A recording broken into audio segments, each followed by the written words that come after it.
సముద్ర తీర ప్రాంతాలకు ప్రకృతి ప్రసాదించిన వరం మడ అడవులు. అలాంటి అడవులే కనుమరుగైపోతాయి. సముద్రుడి ప్రకోపానికి తీర ప్రాంతాలు కొట్టుకుపోవాల్సిందే. అందుకు మూల్యం భారీగానే చెల్లించాల్సి ఉంటుంది. మరి ఇదంతా అధికారులకు తెలీదా? తెలిస్తే ఇంత యథేచ్ఛగా ఎలా జరుగుతోంది?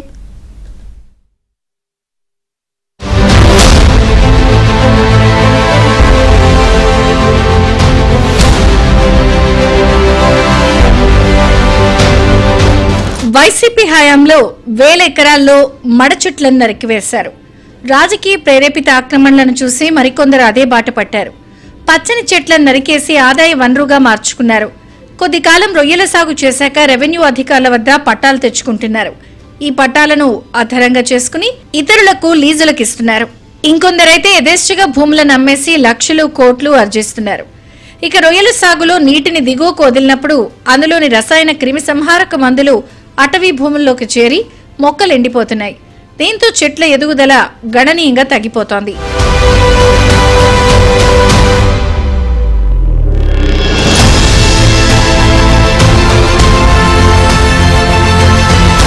ఇంత యథేచ్ఛగా చెట్ల నరికివేత జరుగుతూ ఉండటంపై స్థానికంగా తీవ్ర వ్యతిరేకత పెళ్లిబుకుతోంది.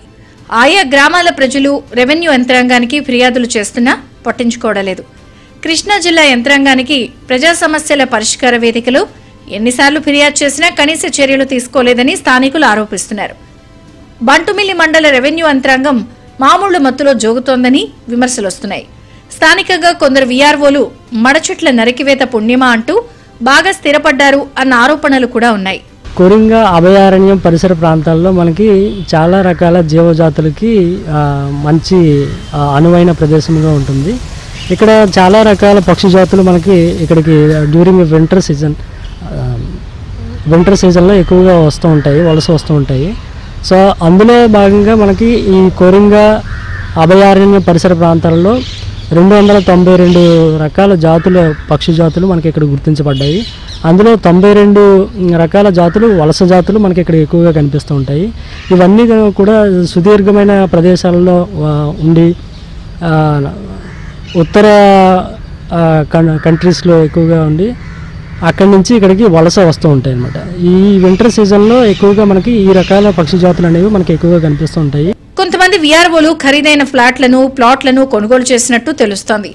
మచిలీపట్నం ఆర్డీఓ కార్యాలయానికి కూడా అవినీతి పాకింది. ప్రజలు ఫిర్యాదులు చేస్తుంటే అక్కడ మడ చెట్లు లేవు కదా అని అధికారులు వాదించే పరిస్థితి ఏర్పడింది. ఇటీవల ఆర్డీఓ కార్యాలయం ఉద్యోగి ఒకరు లంచం తీసుకుంటూ పట్టుబడ్డారు.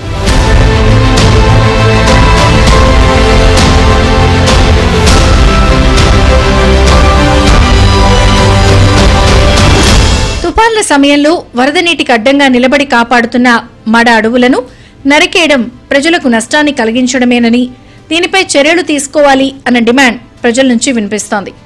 హరిత దేశంలోని తీర ప్రాంతాలను రక్షించేందుకు, తీర ప్రాంత ప్రజలను సురక్షితంగా ఉంచేందుకు మడ అడవులను కాపాడాల్సిన బాధ్యత ప్రభుత్వంపై ఉందని స్థానికులు అంటున్నారు.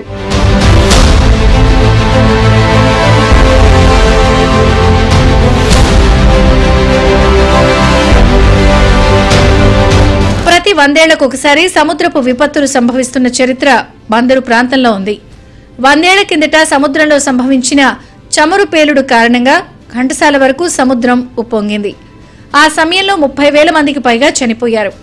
వీరిలో అప్పటి బ్రిటిష్ పాలకులతో పాటు మత్స్యకారులు ఉన్నారు. ఇలాంటి విపత్తులు భవిష్యత్తులో రావని చెప్పలేం. సునామీలు కూడా వచ్చే అవకాశమూ లేకపోలేదు.